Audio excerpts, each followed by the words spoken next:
Hello, and welcome to Hedgehog Storytime, where I read my weird original fiction.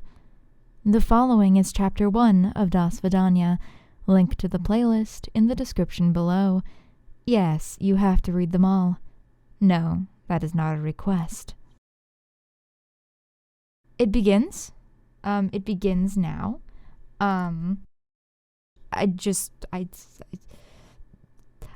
I am much excited. Yay. I've been working on this for so long. I'm sobbing. Please help. So without further ado, I guess, here it is. Chapter 1. Маленький monster. Russia, 1908. The cold, misty tundra unfurls slowly from beyond the carriage window, and Mishka has trouble taking his eyes off of it. Slowly, but surely, the land emerges, yet the thick fog makes it appear almost otherworldly. Anything could be roaming these hills, any number of monsters from the stories he'd been told as a boy, and he wouldn't think twice about it. He thinks for 1 second that he spies movement from behind a rock, and shivers. "Would you like a blanket?"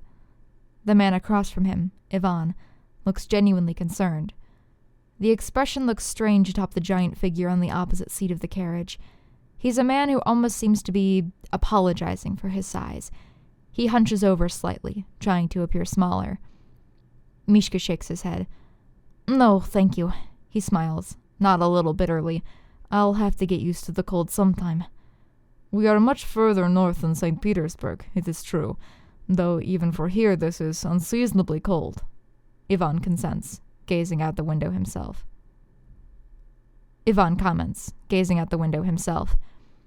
"It must have been strange, coming back here after being gone so long." "Of course." The bigger man chuckles. "It was a strange feeling. Unnerving, like walking over your own grave. Everything was exactly as I'd left it, but I was very different." "How long did you serve?" "Only 3 years, thank the Almighty. But I shouldn't complain. I had a very cushy position thanks to my father. All the glory, but none of the work. Benefit of being a landowner, unfortunately." Mishka grits his teeth, but it seems as if Ivan doesn't notice. "More importantly," he continues, "I never told you I was a soldier. How did you know?" "Just the guess." Mishka lies through his clenched teeth. "You hold yourself like one." "Strong and proud, fighting for one's Tsar and country?" Ivan smirks a little, and Mishka doesn't miss the irony. So he shakes his head. "No. Your eyes keep darting back and forth as if you're looking for snipers." They both laugh then, as harshly as the wind outside the carriage window.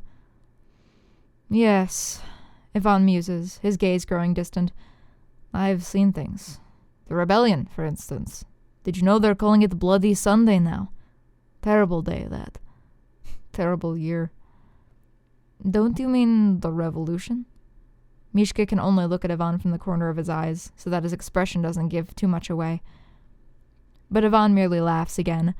"Oh, my friend, you are an idealist, perhaps, but the mistaken one.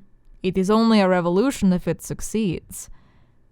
Mishka has to bite his lip to keep from speaking out of turn, though something in the inside of his mind is screaming. "That depends on your definition of the word."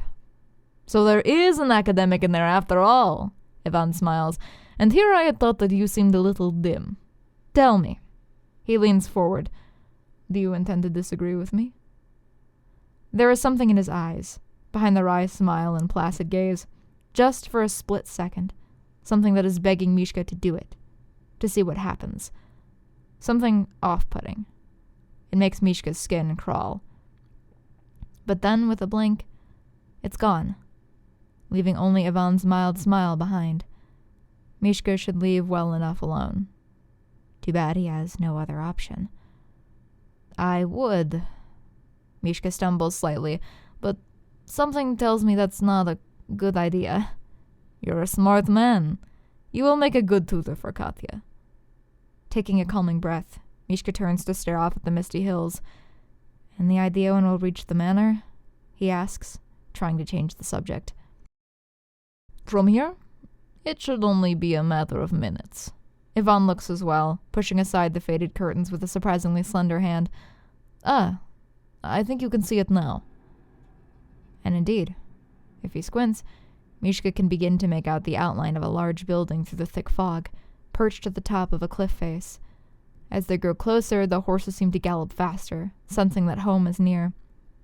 Slowly, the manor becomes more distinct. It's an imposing building, more fortress than estate with its rough stone walls. Old houses like this have souls, Mishka is sure, and this one does not want him here. He shivers again, feeling its strange gaze. Beautiful, in its own terrible way, isn't it?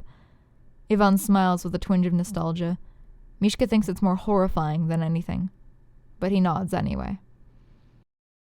After a few minutes of watching that house grow closer and closer, following their progress with a feline-like gaze, he gets the distinct impression that it sees right through him. But finally, the carriage trundles up to the main gate. Even though the place seems largely deserted, there must be someone watching the entrance, for the large, wrought iron bars raise with a hollow clang after only a few seconds' delay. For a moment, the passage beyond the gate seems to swallow them as they pass under the thick walls. "You'll have to pardon the old house," Yvonne apologizes when he sees Mishka's expression. "She was built during a time when attacks came with metal and fire."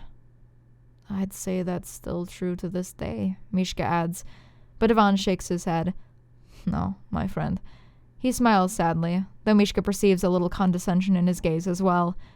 "Today, the worst wounds are caused by words and intentions."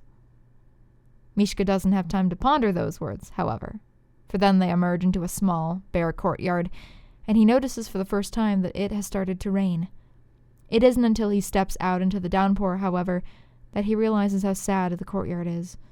The ground under his feet is mostly dirt, now swirling into mud from the rain, and the only bit of color is a failed attempt at a flower bed, where a few wilted roses remain. At this point they appear to be more thorns than petals.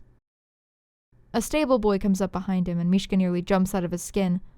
"Do not mind him," Yvonne shouts through the rain. "He will take your bags to your room." Mishka has to force himself to not wrestle the man for his trunk. What if he were to look and see what is inside? But it will look suspicious if he hesitates, so with great mental effort he hands it over, hoping that the stable boy isn't a sneak or a thief, and that the bag will be delivered safely. Yvonne waves him onward, and the two men climb the worn stone steps up to the manor proper.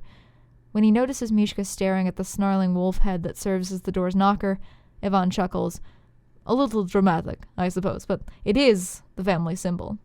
What are you to do? We are the Volkovs, after all." An optical illusion, his rational mind tells him. Of course it is. But all the same, Mishka can't help thinking that the wolf's eyes follow him as he passes over the threshold. The foyer is even darker than it is outside, and only minimally warmer. A few candles flicker wearily in the wall sockets, but this only seems to make the shadows deeper. The rain patters with frantic beats upon the stone walls and roof, surrounding him on all sides. Is that hail? He shudders, reminded all too well of gunshots. Seeing their bedraggled state, a footman with a blonde mop of hair emerges from the gloom to take their coats. Yvonne slips right out of his, but Mishka has to do an awkward little dance to figure out how two people take off one coat. "Thank you, Kapov." Yvonne smiles. The footman nods and disappears again. "That is Dmitri Kapov, our first footman, also acting as butler, seeing as we are between them at the moment." "As we have been for several years." A new voice rings out, and just as Mishka squints to peer into the darkness, a flash of lightning illuminates the silhouette of a small, slender figure on the plush stairs ahead of them. "We would not be if you would just promote Kapov formally, Tasha." Yvonne sighs, not missing a beat. Despite his tone, however, Mishka can't help but notice the tension leaving the large man's shoulders, the way he stands up a little straighter. The figure glides down the stairs, and as she does, Mishka can finally make out the proper appearance of the woman. She is petite, though her posture makes her seem taller, and a thin, withdrawn face perches atop her long, slender neck, framed by hair so blonde it almost glows white in the darkness. "He is too young yet, Vanya," She shakes her head, eyes all for Ivan, as if she hasn't even noticed Mishka's presence. The other servants will grumble. But I'm being rude. Finally, she turns her piercing gaze to Mishka, in such a smooth manner that she must have been watching him out of the corner of her eye this entire time. You are Mikhail Borisov. It is not a question. Yes, he answers her anyway. This is the lady Natalia Valentina Volkovna. Ivan steps in. My sister. A minuscule smile finally breaks her stone-like expression. Older sister, she corrects before holding out her hand for Mishka, which he takes, but hesitates to kiss. Ivan's eyebrows knit together. By 5 minutes, he grumbles. Looking back and forth between them, Mishka can notice some similarities in appearance. Same white blonde hair, same shade of icy blue in their eyes, and of course the same nose that hooks outward ever so slightly. So, you are twins? He asks. What an astute inference. Natalia's smirk widens. You will certainly be a worthy tutor for our youngest sister. He gets the distinct impression she's making fun of him, but he feels the joke goes deeper than he really knows. But you must be very tired from the journey, she continues after seeing the somewhat gormless expression his face has taken on. I'm hosting a little soiree this evening to celebrate the start of a new season, and many of the attendants will be curious about the new tutor. You will attend, won't you? So you should rest until then. It seems to him that he actually hasn't been given any choice in the matter, but Mishka doesn't believe he could have gotten a word in edgewise if he'd tried. My maid will show you to your room. Miss Steele? A tall woman in black emerges from the gloom between the gas lamps. Mishka wonders if she's been there the entire time. Natalia doesn't even look back to check if she's there before she begins relaying instructions. Ada, please take Monsieur Borisov to his new room. Of course, madame. The maid curtsies before turning to Mishka. Follow me, please. She begins to lead him up the stairs, but he only makes it to the first landing before Natalia calls out to him. Oh, and Monsieur Borisov. He almost doesn't turn at all, never having been referred to with a title before. One last thing, she continues once he finally does notice. Lunch will be served in the dining room in 1 hour. If it's not too much of an imposition for you, the rest of the family would love to make your acquaintance.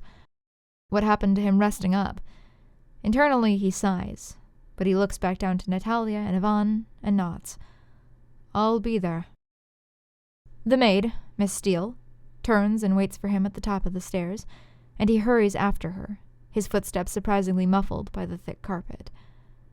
She leads him down the dark hallway in silence, and Mishka almost gets lost in the hum of the gas lamps before she breaks it. I'm sure the lady will tell you, but you should know that both the north wing and the cellar are off limits. May I ask why? His voice comes out quieter than he intends. The walls are very thick. The house is old, she explains, and with so few people here to maintain it, certain areas have fallen into disrepair. Or so I've been told. Mishka doesn't miss that final ominous note, but he doesn't quite know how to respond to it, so the two fall back into silence. Excuse me, he says finally, changing the subject. Miss, you're not Russian, are you? No, I'm not. English, maybe? Yes. Was it that obvious? I just mostly figured from the name. Also, you speak Russian very well, but you have a slight accent. He runs a hand through his hair, hoping he isn't being too out of line. She makes a small noise at the back of her throat. No one's told me that so far. But before she can say anything else, they stop in front of a narrow door. Here are your quarters. You may roam the house and grounds as you see fit, excepting the aforementioned areas. The day-to-day dining room is located to the right, just off the foyer, but in the future we can bring your meals to your rooms if you like. It is very strange to have the maid looking downwards, avoiding eye contact with him. He's certainly not a noble. In fact, if this maid knew who he really is. Oh, one more thing, Monsieur Borisov, she says as he opens the door. He turns back to her, only to see that for the first time since he's met her, she's staring straight at him with her bright, green eyes. These walls have ears, and none of them mean you any good. Watch your step, if you would. She knows who he is. Mishka's heart rises to his throat as the rest of his body turns to ice. She must have opened his trunk. That's the only explanation. It's irrational, he knows, but to his suddenly panicked mind, her words can only be read as a threat. Thank you. He manages weakly as she curtsies and turns. Mishka watches her fade from sight down the hallway, and as soon as she's gone, bolts into the room. Where is it? Where is his trunk? His corridors are a whole suite of rooms, but after a panicked second, he stumbles into the bedroom, and there it is, right next to the bed. He tears the lid open, and nothing's been touched. His clothes are folded exactly as he packed them, and his book on Greek philosophers is still right where he put it at the top. While his chest begins to loosen, Mishka reaches down to the bottom of the box. He has one more thing he needs to check before he can be confident that his identity is safe. Cold metal reaches his fingers, and he pulls the pistol from the depths of the trunk. It's a gun that's seen heavy use, its surface dull and faded, but it will do its intended job. When the time comes, Mishka is certain that it will kill Ivan Volkov.